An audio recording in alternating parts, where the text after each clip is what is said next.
One more time, I think we are live.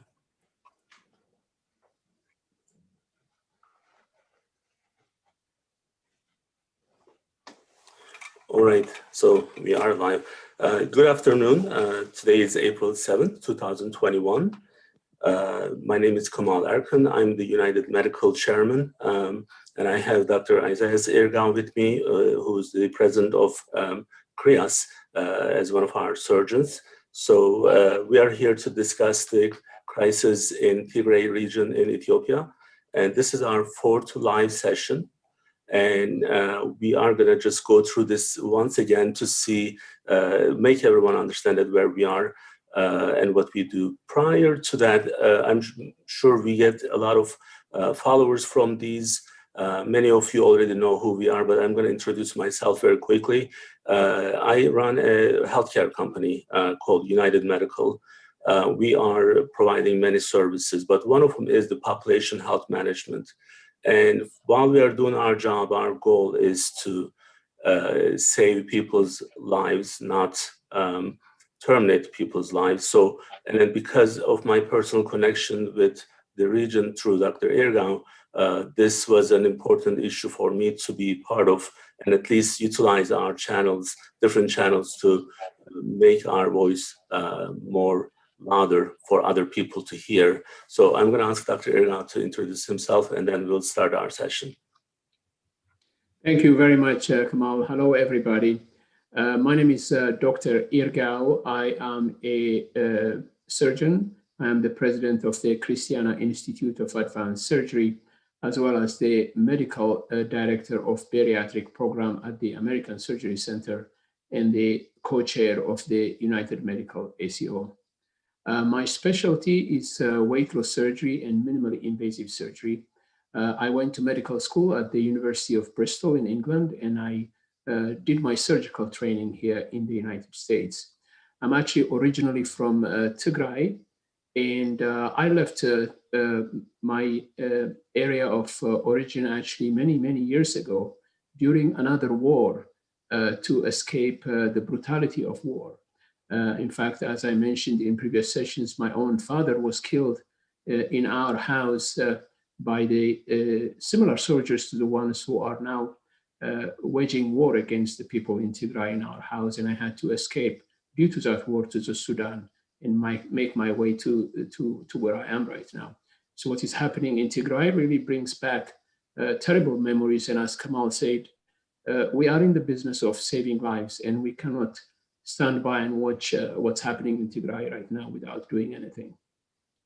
So, Dr. Ergan, thank you for the intro. And as this is a personal issue for us, but this is happening in many parts of the world as we speak right now. It's not just in one, but I think we start questioning different parts of our system in the world, like, for example, United Nations. What United Nations does, and the countries, the Western countries who have a lot of interest in the other places, what they do, how we react, and also just approaching this from business. I was struggling with this one because in my own country, I'm from Turkey, we have some issues in the southern region, and I was trying to make this whether or not if it was similar. And it's not. Why it's not similar is because Ethiopia is pretty unique when it gets to, when you look at the government setup. Although there are states and there's a federal government similar, we used to say it was similar to United States. But as I get to know more and more, I can see why each state is extremely unique in its own way. Can you explain that a little bit?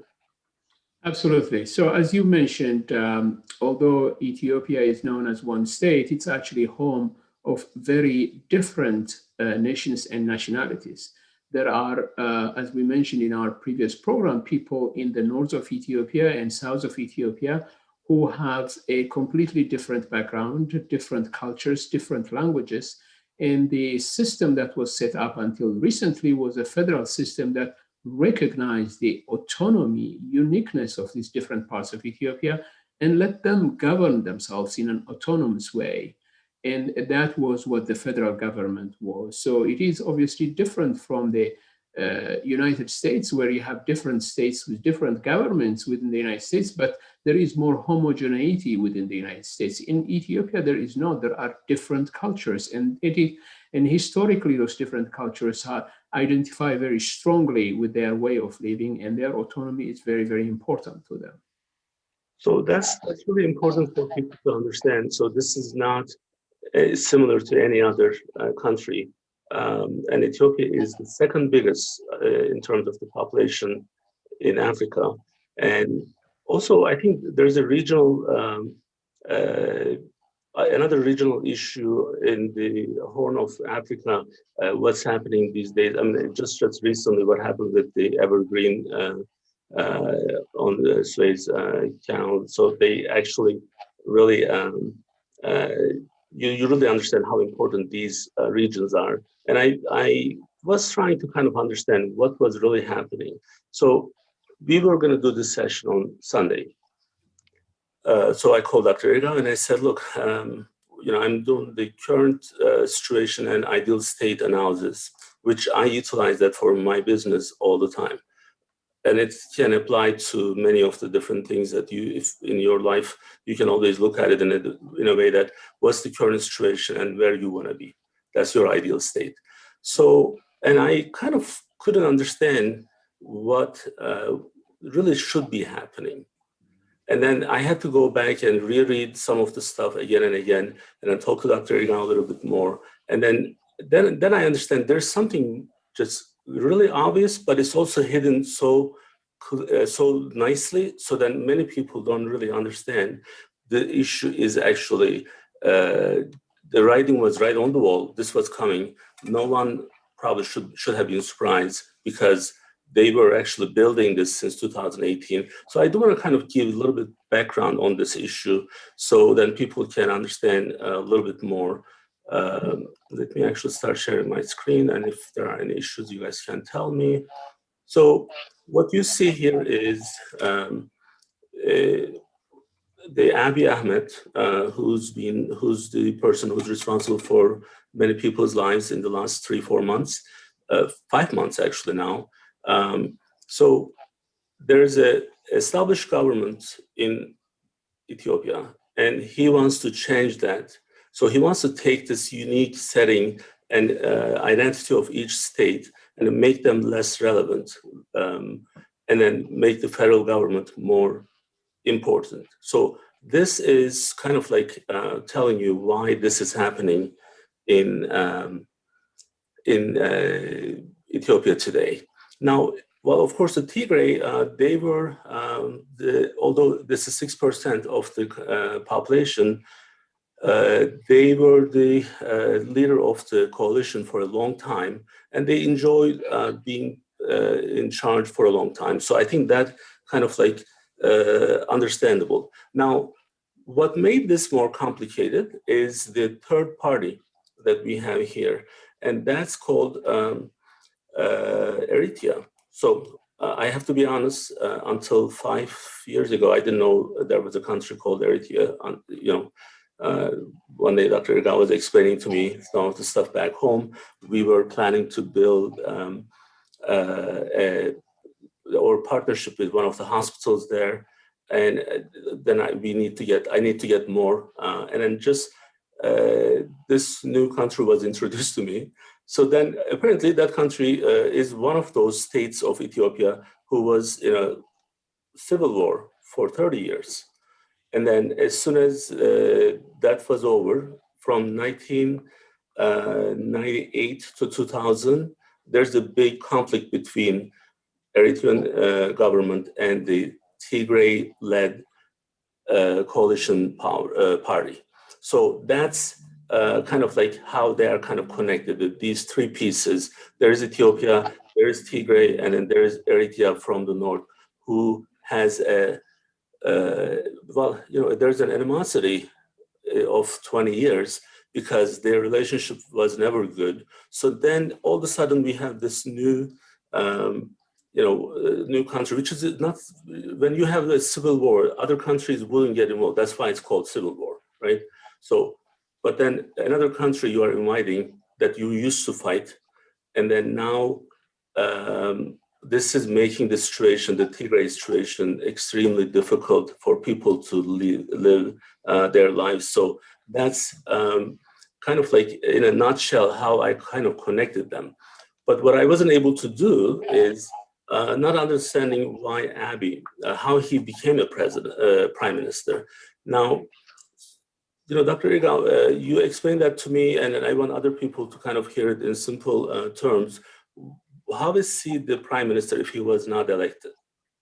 So that's very interesting, Kamal. So in Ethiopia, with the federal system, they don't elect the prime minister directly, they elect a party. So the party that wins then selects somebody to become the head of the government, right? So until 2012, actually, the leading coalition that won the election several times was led by a man named Meles Zenawi. He passed away of cancer in 2012. Since then, there was another candidate that was selected by the coalition dominant party, and he was the prime minister for a few years, and then things didn't work out, and they decided to select somebody else, and that's when Abiy Ahmed emerged. So Abiy Ahmed emerged at the head of the coalition that was ruling Ethiopia for the last, 27 years or so. But then when he came to power, he had ideas very different from the coalition party. In fact, he dismantled the coalition party and set up his new party that he called Prosperity Party. And then he asked the different members of the coalition to join this Prosperity Party. All of them did, except for the TPLF, which is in the Tigray regional government. And they said, no, you can have your Prosperity Party, but we don't agree with what you want to make of Ethiopia, so we will not participate. And they became an opposition party de facto. So you have this Prosperity Party that came in the wake of the old elected party without being elected. So the Prosperity Party was never tested in the ballot box. So you would have expected Abiy, as soon as he dismantled the old party and came up with this new party, to hold elections immediately, to say to people, look, I have a new party. The old party is gone, and I'm going to test it with elections. Well, he did not do that. Not only he didn't do that, but when it came to the election time, regular election time, he decided to even postpone that with the excuse of the coronavirus. That was one of the main contentious issues with the TPLF, because the TPLF said, look, the old party that was elected is now replaced by a new party. This new party should have been tested immediately as it was formed with an election. You didn't do that. But then there was a regular election coming up, and you've decided to even push that further. So you are extending terms of this unelected party further. That was a huge issue. I was content. And of course, you cannot blame the TPLF for really arguing for that, because they needed the mandate of the Ethiopian people to ratify whether this new party, whether this new prime minister has the popular vote or not. But before that election could be undertaken, we ended up with a war that was aimed at, surprise, surprise, pushing away, getting rid of the single opposition party that was there, which was the TPLF in Tigray. It wasn't even the opposition party. It was the party before. So then, absolutely, forced to be the other party. Opposition party, absolutely, pushed out.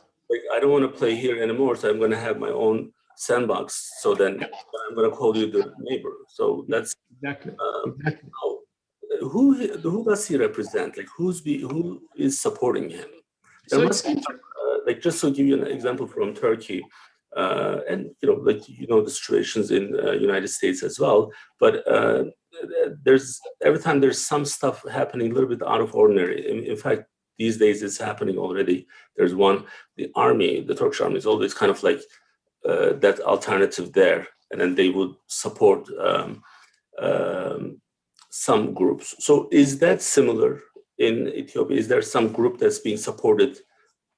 Absolutely, absolutely. So clearly, although Abiy Ahmed was part of that coalition of different ethnic groups represented within different parties, when he dismantled that and made this new party, his idea was really to minimize diversity and go towards a more unitary Ethiopian state, that really recognizes less the diversity within the periphery.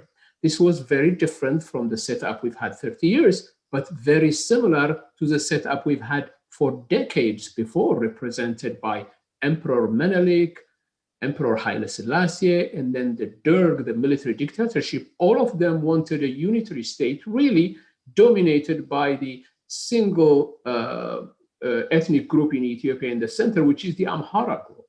Now, there is an elite political entity in the Amhara group who always wanted to go back to those ages, who always resented this ethnic federalism because it gave power to the different identities with Ethiopia. And the strongest supporters of Abiy Ahmed right now are those elements. They are the ethnic elite Amhara politicians who want to go back to the old imperial Ethiopia, dominated exclusively from the center, where the periphery has much less significance beyond token representation. So that is who is supporting Abiy Ahmed and who is driving the politics of Abiy Ahmed currently. That's before 1990, right? Yes, before the 90s, absolutely. People who were in power before the 90s. PLF became in power in the coalition. They overthrew the dictatorship. So that's the ones this guy is being supported by.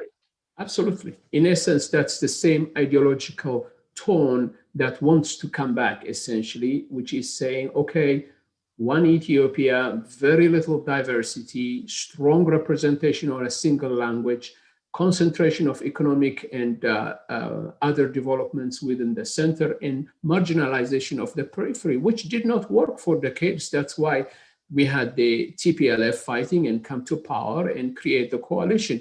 And interestingly enough, that you may have seen from your readings, Kamal, when the TPLF was in power through that coalition, Ethiopia's economy was growing by leaps and bounds. It became one of the most prosperous countries in Africa. It used to be known for famine during those decades of Haile Selassie and then the Derg, and we haven't seen famine for decades. In fact, beyond the economic growth, you've seen Ethiopia coming up, really lifting millions of people off poverty, really meeting many of the millennium goals of the United Nations in terms of reducing child mortality, in terms of increasing literacy levels, and in terms of really giving more access to healthcare and other things to the vast majority of Ethiopians. They achieved that, surprise, surprise, by recognizing the autonomy and diversity of people and letting all those peoples in Ethiopia really work hard within their own localities to really transform Ethiopian society. And one of the tragedies we have right now, Kamal, is that Tigray particularly used to be known for being very vulnerable to famine and other problems in the era of the Derg Haile Selassie. And in the last 30 years, it had transformed itself, building an infrastructure that allowed people there to live really in much, much better situation and security, from food security, from better sanitation and education. All that has been destroyed in 5 months of havoc that this war has brought, obviously, where you see that the aim of the current government of Ethiopia is not only really to control politically that area, but also to crush its development so it would never get up again.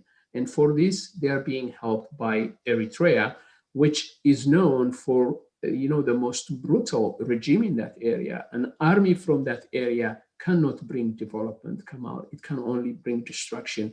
And sadly, that's what we're seeing now, that reports are coming out from humanitarian organizations and journalists that have been able to penetrate Tigray and have witnessed really destruction of an entire society, from its economy, from its healthcare, from its living, and also displacement of people being pushed out from areas where they live and being cleansed to give in to relocation of other regions, as it is happening from in the west and then the south of Tigray, essentially.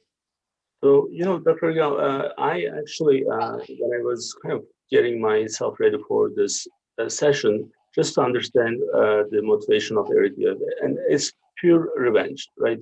So, absolutely.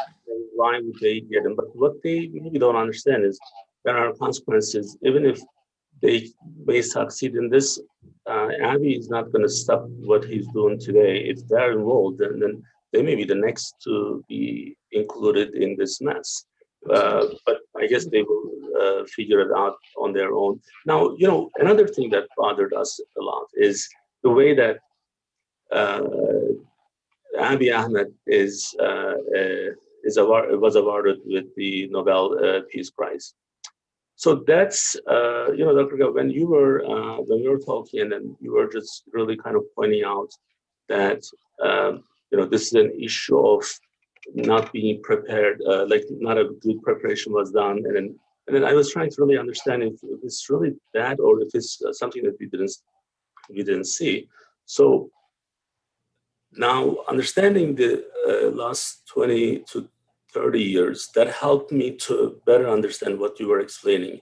So there is a huge problem with the institution, with the Nobel Peace Prize institution. Absolutely. We sent them a letter, you and I, in February. They have not come back to us yet. They cannot miss this. Like, as a stranger outsider, so I would have maybe missed this because I need to do a lot of reading to understand what was happening. But as soon as I finished my homework, then I said, okay, there's a big animosity here. So let's just wait to see if this is a real peace or if it's just the artificial one to make the area less relevant from the state government standpoint. So there must be a different motivation of these people. And that's why sometimes I'm worried about what may be behind this, and then what these people are capable of. So, anything you want to add on the Nobel? Yeah, absolutely. So the Nobel Peace Prize was awarded in 2019 to Prime Minister Abiy Ahmed because of the peace agreement that he initiated and executed with Eritrea. Now, on the surface, this looks like good merit. You would say, okay, well, he's pushing through this peace process. That's a good thing. However, when you understand the issues we've talked about, when you understand that as soon as he came to power, Prime Minister Abiy wanted to change the politics of Ethiopia, and he needed to isolate, marginalize, weaken, and eliminate the main opposition to this, which was the Tigray regional government. To do that, he reached out with the one known enemy of the Tigray regional government, which is the government of Eritrea under President Isaias, which is a notoriously dictatorial regime from where people have been escaping in leaps and bounds because they cannot live there. Now he made peace. So on the surface, it looked like a good gesture, but the reason President Isaias really opened his arms to accept this peace proposal was because he knew he found an ally to destroy the TPLF. So our contention with the Nobel Committee, as we told them in our letter, is that you have failed to do adequate homework to understand that this was not a peace process. This was a war pact. It was a war pact that started after they signed the deal in Jeddah in 2018, because with that signature, you can see that their agreement is very vague, and yet they're making preparations. Eritrea was lifted of its sanctions restrictions, so it started building its army. It left its army on the border with Tigray. It never demobilized, and they made visits to each other's military base throughout these 2 years to prepare for this war. And they chose a date for their war, November 4th, which was the election in the United States when the world would be distracted. Now they are telling us this excuse that they started the war on November 4th because on November 3rd, the TPLF attacked the Northern Command. But the date was set. What the TPLF did was to try to minimize the impact of that aggression on them by at least neutralizing the Northern Command, right? So what we are telling the Nobel Prize Committee is we're not really interested whether they did this for future reasons or not. What we're saying is you haven't done enough homework, and it is possible that the world took his eyes off of Abiy Ahmed because of the legitimacy he was awarded with that Nobel Prize. So the Nobel Committee does have responsibility to some extent on what is happening to the people of Tigray. Killer. Absolutely. I mean, come on, you can really imagine a situation in Tigray with an analogy. Imagine there is a house in the neighborhood, right? Imagine you know that there are bad things happening to the people in that house. And this is happening when the whole neighborhood is distracted because there is a major event going on in town. Then when you hear so much noise coming up, you start knocking on the door, you start knocking on the windows to find out what's going on in that house. Finally, after a lot of knocking, somebody lifts the blinds of the windows and you peek inside. You see that there are people tying up the children and the wife in that house and strangling them, right? And then as you do that, they tell you, oh, the husband started the fight. We're trying to find the husband. In the meantime, they're still choking the wife and the children. Your first act should not be to argue with them on who started the fight. The first act would be to tell them to stop choking those children and that wife, because the choking eventually will lead to the death of these people. And that is exactly what we are saying. In Tigray right now, people are dying, and there are all these diplomatic niceties about what we have to do, talk with Abiy, let him announce that the Eritrean troops get out, whilst people are being choked. Every minute that you and I are passing right now, there are Eritrean troops, Amhara militias, Ethiopian soldiers roaming through the villages of Tigray, not to provide security to the people, but to torment them, to suffocate them, to starve them to death, to deny them medical care. And the world is watching, Kamal. That is totally unacceptable. That is what we're saying right now. So that's kind of like the point of what you are saying, that let's stop the madness first before we figure out, right? So with our efforts from here and with others' efforts, so we know that we got a lot of attention to the issue from our senators, the new Secretary of State, but Chris Coons, who is a good friend of mine, and I cannot appreciate him enough. He did listen to our concerns, and when I see that he was able to take actions on these concerns, I was extremely happy, especially when we heard about him being the person who's going to Ethiopia to discuss these issues. That even made it even more like I have more respect for him now. However, he came back with a promise from Ethiopia saying that Eritrea was going to be out of the area. And last Thursday, we got reports from the area that that didn't happen. So that's one of the reasons that we are actually doing this session to make everyone aware of that issue of what was promised by them to the United States is not happening already. And then United Nations, the 75th president of the General Assembly of United Nations is a Turkish gentleman, Volkan Bozkır, and I did reach out to him, and he was actually traveling to Turkey at the time, but I know that he's also working on this issue. I read in different parts of the media, and one of the other issue was the Turkey's position in Ethiopia. Apparently, Turkey is the second biggest investor in Ethiopia. I think when politics are at this level and the people of the region is being tortured and killed and raped, I think these countries who are investing, they need to take actions, as it may look like they are being okay with what's being done.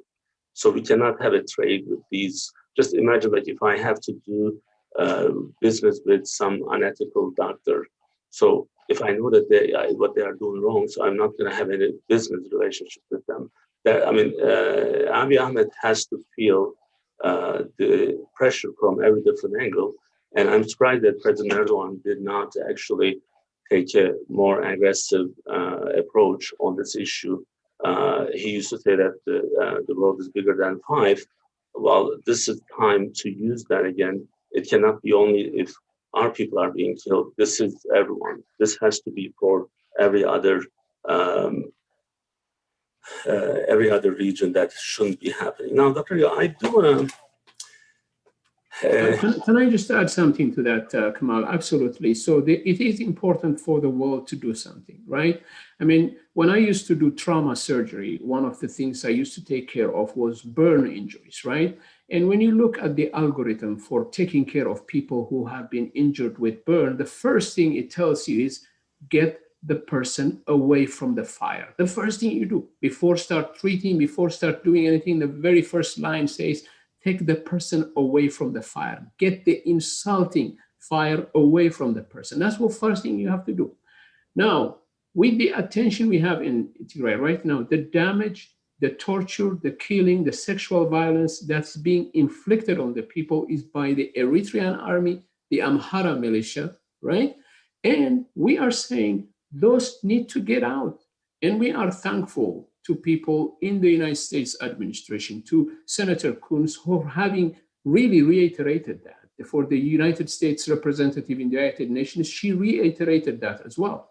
But all we're getting from Ethiopia and Eritrea is really lip service. They are not doing it. Although Prime Minister Abiy Ahmed announced that Eritrean troops were going to leave Tigray effective immediately, what we have seen is reinforcement of the Eritrean troops in Tigray. So the more the world talks about this, the more the torture increases. So the world needs to do something, whether it's something like they did in Bosnia or other parts, but they have to take action. It is not sufficient for G7, for the United Nations, for the European Union to say things. They have to really act on them. Otherwise, the longer this passes, the more people are sadly going to be dying and suffering in Tigray. And this is not right. So it's not the time for a statement, but it's the time for action. Absolutely. So, absolutely, Kamal. Absolutely. So from the audience, Tanner is helping me with some of the questions. You know, one of the problem people are asking how they can help. Well, listening to this and sharing these events and then reaching out to your local officials would be a great support. In the form, in the new age, the form of protest is not being on the street, but we have social media. We have to voice our opinions. We have to share with more people. But you know, again, Dr. Guy, I'm a full-time business person in healthcare. You're a full-time surgeon, but we are doing this. And then many people who are watching this, they may think that we have some political interest. We have nothing to do with any of these parties. Like, I don't even know who the TPLF, if you ask me who the president of that party is, I don't know. All I care about is what's being done is wrong. And here's why. And I was debating whether or not I should share this with with everyone, but we actually, you know, what we are trying to do in our lives, and then sometimes I feel maybe like so, I feel this unfair, unequal, it's just like justice is not there in some cases. So here's what I want to share with you guys. Now, don't make fun of me later on, but feel free if you do. So all these people are being killed today, right? We do this because we really do care with what's happening with people. This is not just limited to the people. So I don't have kids. I have this guy. Here's my puppy. Now he is 13 years old, and